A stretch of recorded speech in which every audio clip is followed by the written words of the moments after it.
Glenn, welcome today to the Roundtable. We're really excited about this discussion about moving beyond data debt. And a big part of that conversation is how do we move to this agentic model? Right. So we'd love to hear your perspective on how you see that model evolving and the role it's going to play in business operations. Great question. You know, what's fascinating is we seem to go in fits and starts.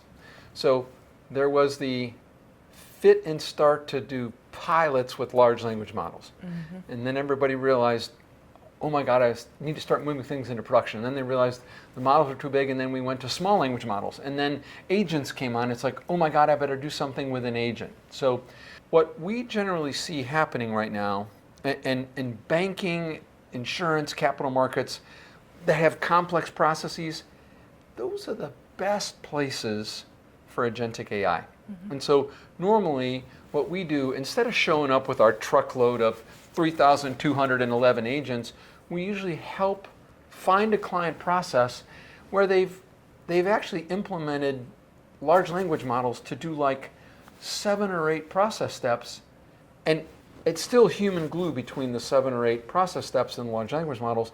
That's the perfect spot for an agent just to orchestrate those steps. Now, the clients who have done that, where we actually see an agent like going ding, ding, ding, ding, ding, then you think about the concept of a supervisory agent where you need to persist the process for a long time and it needs to control another agent that's doing 7 or 8 things.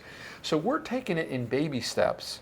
First, to help people that have multiple large language model steps, and then secondly, to stitch multiple pieces of the process. I don't know if that helps. It does. Great. So you really see the future of this happening in, sort of real life applications. What I'd like to know is, I'm sure you talk to a lot of clients who are sort of stuck in that pilot purgatory. Yeah. What's that one thing that you tell them to get to the next step? Yeah, so the place where we always start. So all my life, I've been doing this for like 3 decades. I love data. Mm-hmm. All my life, I've started with data. You can't start with data because then you'll be paralyzed.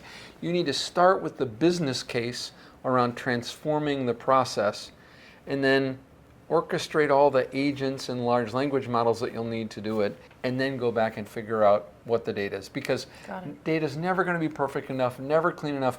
But if you start with a big, hairy, audacious goal of maybe it's going to be, I'm going to cut cycle time of this process by 90%.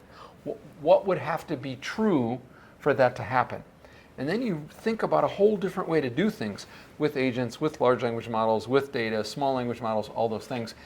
But if you start in the plumbing, then you'll just convince yourself it's too hard and I better stay with pilots. Got it. That's great advice. So think about what you're trying to achieve first and then figure out the plumbing. Awesome. Well, thank you, Glenn. I'm really excited to hear more today. Oh, my pleasure. Great to see you again.